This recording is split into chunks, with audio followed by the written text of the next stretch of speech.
ఉపరితల ఆవర్తనం ద్రోణి ప్రభావంతో ఏపీలో అక్కడక్కడ మోస్తరు నుంచి భారీ వర్షాలు కురుస్తున్నాయి.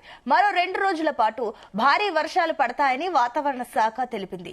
నేడు రేపు ఉత్తరాంధ్ర, దక్షిణ కోస్తా జిల్లాల్లో అక్కడక్కడ తేలికపాటి నుంచి మోస్తరు వర్షాలు, 1-2 చోట్ల భారీ వర్షాలు పడే సూచనలున్నాయి. పల్నాడు, ప్రకాశం, కర్నూలు జిల్లాలో భారీ వర్షం పడే ఛాన్స్ ఉంది. తిరుపతి, కడప, నంద్యాల, సత్యసాయి జిల్లాలో వర్షాలు పడే అవకాశం ఉందని వాతావరణ శాఖ స్పష్టం చేసింది.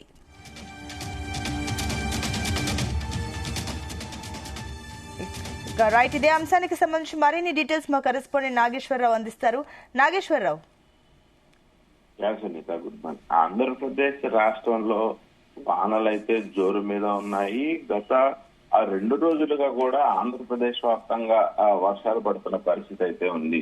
ముఖ్యంగా ఆంధ్రప్రదేశ్ లో వాతావరణ శాఖ ఇచ్చిన సమాచారం మేరకు రాబోయే 3-4 రోజుల్లో కూడా భారీ నుంచి అతి భారీ వర్షాలు పడే అవకాశాలు ఉన్నట్లుగా వాతావరణ శాఖ హెచ్చరించింది. ఇప్పటికే వాతావరణ శాఖ చెప్పిన విధంగా కూడా గత 2 రోజులుగా ఆంధ్రప్రదేశ్ వ్యాప్తంగా కూడా వర్షాలు పడుతున్న పరిస్థితి అయితే ఉంది. నిన్న ఉదయం నుంచి కూడా నిన్న రాత్రి వరకు పలు జిల్లాల్లో భారీగా వర్షాలు పడుతున్న పరిస్థితి అయితే ఉంది. ఒకసారిగా ఆంధ్రప్రదేశ్ ప్రజలందరూ కూడా సేద తీరుతున్న పరిస్థితి అయితే ఉంది. గత 2 నెలల నుంచి వర్షాలు లేక ఒక పక్క రైతన్నలు, మరో పక్క ప్రజలు తీవ్ర ఇబ్బందులకు గురవుతున్న పరిస్థితి అయితే ఉంది. ముఖ్యంగా రైతు విత్తు నాటడానికి కూడా అవకాశం లేకుండా వర్షాలు పడకపోవడంతో అన్నమో రామచంద్ర అంటూ పొలం ముందు దిగాలుగా కూర్చుంటున్న పరిస్థితి అయితే ఉంది.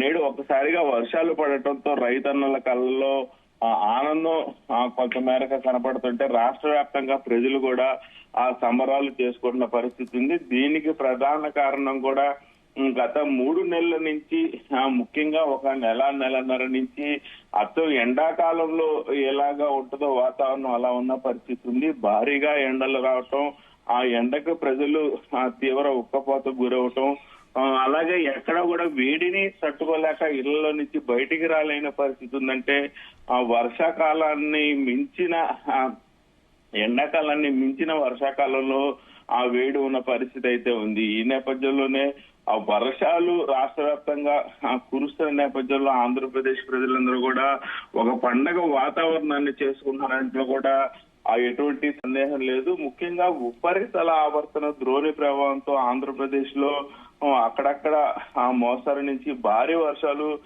కురుస్తున్న పరిస్థితి అయితే ఉంది. మరొక 2 రోజులు పూర్తి స్థాయిలో మరొక 2 నుంచి 3 రోజులు ఈ యొక్క వాతావరణం ఇలానే ఉంటదని వాతావరణ శాఖ చెప్పిన పరిస్థితి ఉంది. భారీ వర్షాలు పడతాయని వాతావరణ శాఖ తెలిపిన పరిస్థితి అయితే ఉంది.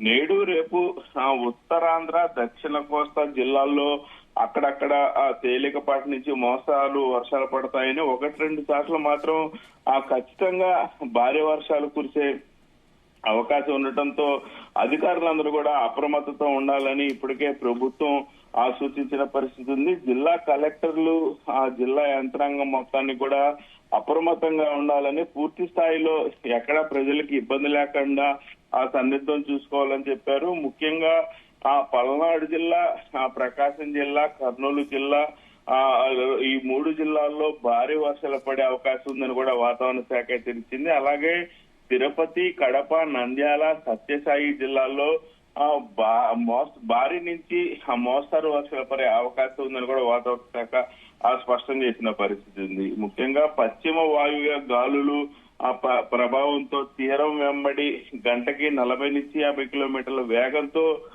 బలమైన గాలులు వీస్తాయని, అలాగే మత్స్యకారులు అప్రమత్తంగా ఉండాలని కూడా వాతావరణ శాఖ హెచ్చరించింది. ఇప్పటికే పలు సముద్ర కూడలలో వాతావరణ శాఖ చెప్పిన వివరాల మేరకు అధికారులు మత్స్యశాఖకు సంబంధించిన రైతులను ఇప్పటికే కొంత మేరకు మత్స్యాధికారులకు అప్రమత్తంగా ఉండాలని సూచించిన పరిస్థితి అయితే ఉంది. పలు చోట్ల పిడుగులతో, ఉరుములతో కూడిన వర్షాలు పడే అవకాశాలు ఉన్న నేపథ్యంలో రైతులు జాగ్రత్తలు తీసుకోవాలని కూడా అధికారులు సూచించిన పరిస్థితి ఉంది.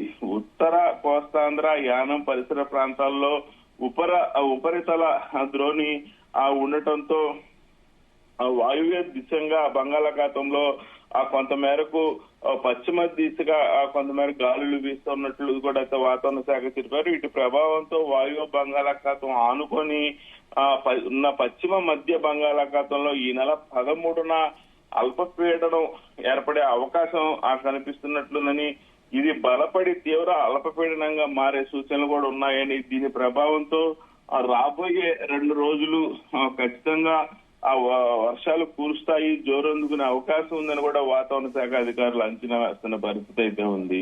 అయితే గత 2 రోజులుగా కూడా నిన్న చూసుకుంటే దాదాపుగా రాష్ట్ర వ్యాప్తంగా పలు జిల్లాల్లో మోస్తారు నుంచి భారీ వర్షాలు పడినాయి. అలాగే ఈ రైతులందరూ కూడా అప్రమత్తయ్యారు. ఇప్పటికే రైతులు ఏదైతే విత్తు కొనేందుకు కానీ, ఎరువులు కొనేందుకు కానీ షాపులు చూసుకున్న పరిస్థితి అయితే ఉంది. ముఖ్యంగా విత్తనాలకు సంబంధించి కూడా వ్యవసాయ అధికారులు అప్రమత్తమయ్యారు. ఎక్కడా కూడా ఎలాంటి అవినీతి జరగకుండా, అలాగే దొంగ విత్తనాలు అమ్మకుండా, బీటీ విత్తనాల పేరుతో రైతులను మోసం చేయకుండా ఉండేందుకు అధికారులు పక్కా ప్రణాళిక సిద్ధం చేసుకున్న పరిస్థితి ఉంది. వర్షాలు సూచనతో 3 నుంచి 4 రోజులు వర్షాలు సూచనతో ప్రతి ఒక్కళ్ళు కూడా రైతులు అప్రమత్తం అయ్యి విత్తేయటానికి సిద్ధపడుతున్న పరిస్థితి అయితే ఉంది. మొత్తంగా చూసుకుంటే ఆంధ్రప్రదేశ్ లో గత నెల నుంచి 1.5 రోజుల వరకు కూడా పూర్తి స్థాయిలో వేడితో తట్టుకోలేక అల్లాడుతున్న ప్రజలు కొంత మేరకు సేద తీరుతున్నారనడంలో, ఆనందపడుతుండటంలో ఎటువంటి సందేహం లేదు Sunitha. Right Nageswara Rao, thank you. ఇక పశ్చిమ వాయువ్య గాలుల ప్రభావంతో తీరం వెంబడి గంటకు 40 నుంచి 50 కిలోమీటర్ల వేగంతో బలమైన గాలులు వీస్తాయని మత్స్యకారులు అప్రమత్తంగా ఉండాలని హెచ్చరించారు. పలుచోట్ల పిడుగులు, ఉరుములు, మెరుపులతో కూడిన వర్షాలు పడనున్న నేపథ్యంలో రైతులు జాగ్రత్తలు తీసుకోవాలని సూచించారు. ఉత్తర కోస్తాంధ్ర, యానం పరిసర ప్రాంతాల్లో ఉపరితల ద్రోణి కొనసాగుతోంది. దక్షిణ కోస్తా, రాయలసీమ మీదుగా వాయువ్య, పశ్చిమ దిశగా గాలులు వీస్తున్నాయి. వీటి ప్రభావంతో వాయువ్య బంగాళాఖాతం, దానిని ఆనుకుని ఉన్న పశ్చిమ మధ్య బంగాళాఖాతంలో ఈ నెల 13న అల్పపీడనం ఏర్పడే అవకాశం కనిపిస్తోంది. ఇది బలపడి తీవ్ర అల్పపీడనంగా మారే సూచనలు ఉన్నాయి. దీని ప్రభావంతో రాబోయే రోజుల్లో వర్షాలు జోరందుకునే అవకాశం ఉందని వాతావరణ శాఖ అధికారులు అంచనా వేస్తున్నారు.